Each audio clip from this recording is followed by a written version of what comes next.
Welcome, kind and esteemed viewers. This is your bestie lady, Pheme Chatterington. Are you ready for the latest dose of saucy scandal amidst the illustrious ton? Do get comfortable and join me for a spell.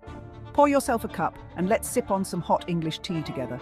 And please don't be shy when tempted to reach for the biscuit tray.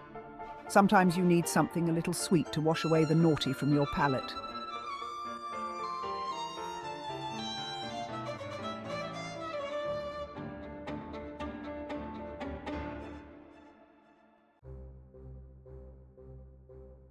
Gather round, my dear viewers, for I have a tale that will chill you to your very bones.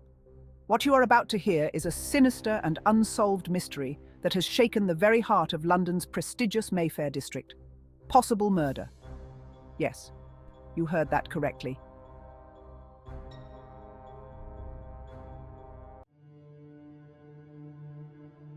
The first of the mysterious deaths took place in early October, on a full moon night, when the fog was so thick one could barely see past their carriage window.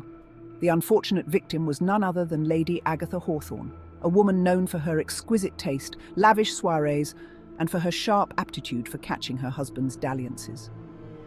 One misty October morning, her lifeless body was discovered in her grand drawing room, sprawled across the Persian rug like a marionette whose strings had been severed.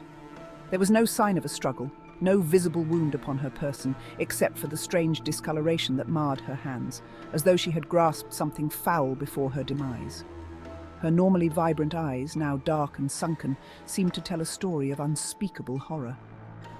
The physicians were baffled, unable to determine a cause, but whispered among themselves of poison, though no trace could be found. The whispers had scarcely quieted when a second tragedy struck. Sir Lionel Emily, a man of both wealth and influence, was discovered lifeless in his study just 3 nights later. The scene was peculiar. His body slumped over his desk, his hand still gripping a quill, with ink spilled across his final, unfinished letter to his solicitor. But it was not the ink that caught the eye, rather it was the ghastly pallor of his skin and the inexplicable frost that clung to his lips and fingertips. There was no fire lit in the study that night, but the temperature in the room was said to be cold enough to chill one to the marrow, though the rest of the house was untouched by such an unnatural chill. The unease among the ton was palpable, yet the chilling events did not cease. A third victim soon followed. Miss Felicity Pemberton, a young lady celebrated for her beauty and charm, was found dead in her boudoir. The scene was nothing short of eerie. Her reflection in the mirror appeared to have frozen in a moment of abject terror, her eyes wide and her mouth open as if to scream. However, her physical body lay slumped in her chair, a strange dark mark upon her throat of some unknown substance. The windows were locked from the inside, and there was no sign of forced entry, no explanation as to how death had come to visit her in such an intimate setting as she attended to her evening beauty regime, her vanity adorned with creams and perfumes, when death silently claimed her.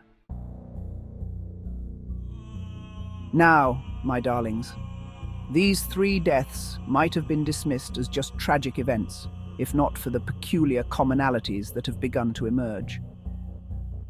All 3 had attended the same gathering, a midnight séance hosted by the elusive and mysterious Countess Valeria Morreau, a recent arrival to London. The Countess, with her alabaster skin and eyes as dark as the midnight sky, has made quite the impression upon the ton recently, her soirees the subject of novelty, curiosity, and hushed suspicion. Theories have begun to spread like wildfire. Some spoke of a possible curse, witchcraft, and others of dark alchemy. There were those who believe the Countess to be a mere scapegoat, while others are convinced she is the orchestrator of these ghastly events. However, what was it that Lady Hawthorne had touched that left her hands so marred? What force had drained the warmth from Sir Everleigh's very veins, leaving him frozen in death? And what of the strange mark upon Miss Pemberton's throat, as though death itself had reached out and grasped her?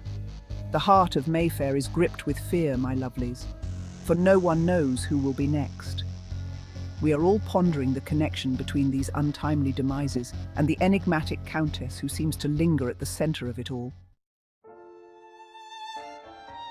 For now, I leave you to ponder this mystery and bid you keep your wits about you. The darkness has only begun to reveal itself, and the secrets of Mayfair are far from fully unearthed. Until then, keep your candles lit and your hearts guarded, my friends. For the night is long, and the truth is often more chilling than any ghost story. Because the ton never ceases to provide an infinite supply of dark intrigue, even from beyond the grave. And I wouldn't live up to my namesake if I never shared it with you, now would I? Stay vigilant, for the night is treacherous, and the shadows hide more than just whispers. Until next time, my dears.